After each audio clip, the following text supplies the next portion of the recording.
मरचू जंगल से लकड़ियां काटकर बाजार में बेचने गया, लेकिन उसे लकड़ियों के अच्छे दाम नहीं मिले।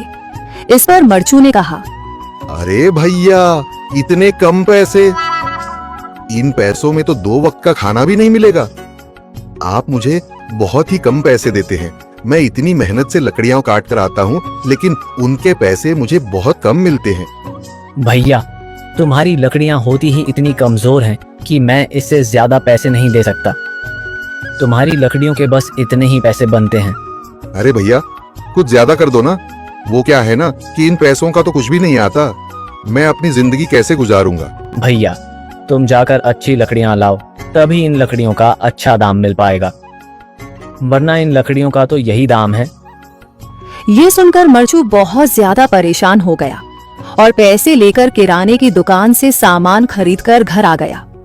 घर पहुंचते ही मरचू की पत्नी सीता ने कहा, अरे जी, सामान ले आए आप? हाँ जी, सामान ले आया हूँ। सीता के चेहरे पर खुशी छा जाती है, लेकिन जब उसने सामान देखा, जी, इसमें तो बहुत थोड़ा सामान है। हाँ सीता, मुझे पता है कि यह सामान बहुत थोड़ा है, लेकिन मैं क्या करूं? मेरे पास जितने पैसे थे, मैं उतने का ही सामान लेकर आ गया हूँ। इस तरह हमारा गुजारा कैसे हो पाएगा जी? आपको तो पता ही है कि हम कितनी मुश्किलों से गुजारा करते हैं। हाँ हाँ, मुझे पता है, लेकिन मैं कर भी क्या सकता हूँ? मेरे पास इतने पैसे ही नहीं कि हम एक अच्छी जिंदगी गुजार सकें। इतनी मेहनत कर रहा हूँ, लेकिन फिर भी मेहनत का फल नहीं मिल रहा। इतनी मेहनत से अच्छी लकड़ी काट कर आता हूँ, लेकिन मुनासिब दाम नहीं मिलता। मैं तो बहुत परेशान हूँ। क्या करूँ? कहाँ जाऊँ? अरे जी, आप परेशान न हो, आप कोई और काम देख लें। मैंने कई बार काम तलाशने की कोशिश की, पर किसी ने भी मुझे काम नहीं दिया।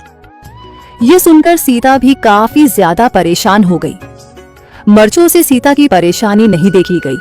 उसने अपनी पत्नी सीता से कहा, मैं फिर से जंगल की ओर जा रहा हूँ। अरे जी, अभी मत जाइए ना, वैसे भी शाम हो रही है। आप कल चले जाइएगा, अभी मत जाइए। ठीक है, अगर तुम रोक रही हो तो मैं नहीं जाता। मैं कल चला जाऊंगा। इसके बाद मरचू गांव में घूमने के लिए चला गया। तभी उसे एक आदमी मिला और उसने कहा, कहाँ जा रहे हो भैया? और सुनाओ, क्या हाल चाल है? जिंदगी कैसे गुजर रही है? अरे भैया, तुम्हें तो पता है कि लकड़ियां काटकर कैसे गुजारा होता है। हाँ भैया, तुम सही कह रहे हो। और आसपास के जंगलों में अच्छी लकड़ियां भी नहीं है। इसके लिए तो जंगल के अंदर जाना पड़ेगा। पर जंगल के अंदर तो काफी सारे जंगली जानवर होंगे। मुझे बहुत डर लगता है भैया, मैं जंगल में कैसे जाऊंगा? हाँ भैया, जंगली जानवर तो होंगे, लेकिन अच्छी लकड़ियां तो वहीं से ही मिलेंगी। ये सुनकर मरचू बहुत ज्यादा परेशान हो गया, लेकिन वह आदमी बिल्कुल ठीक कह रहा था। जंगल के किनारे की सारी लकड़ियां कट चुकी थीं। अब सिर्फ जंगल के अंदर ही अच्छी लकड़ियां बची थीं। अगली सुबह मरचू लकड़ियां काटने जंगल की ओर चल पड़ा। जंगल में आने के बाद मरचू ने कहा, अरे, यहाँ पर तो लकड़ियां ही नहीं हैं। वो आदमी सही कह रहा था, लकड़ियों के लिए तो जंगल के अंदर ही जाना पड़ेगा। पर जंगल के अंदर जाना क्या सही रहेगा? मुझे तो बहुत डर लग रहा है, क्योंकि वहां पर तो काफी सारे जंगली जानवर होंगे जो खतरनाक होंगे। अगर आज मैं जंगल के अंदर नहीं गया तो मैं आज घर पैसे लेकर नहीं जा सकूंगा, और फिर जब पैसे नहीं होंगे तो गुजारा कैसे होगा?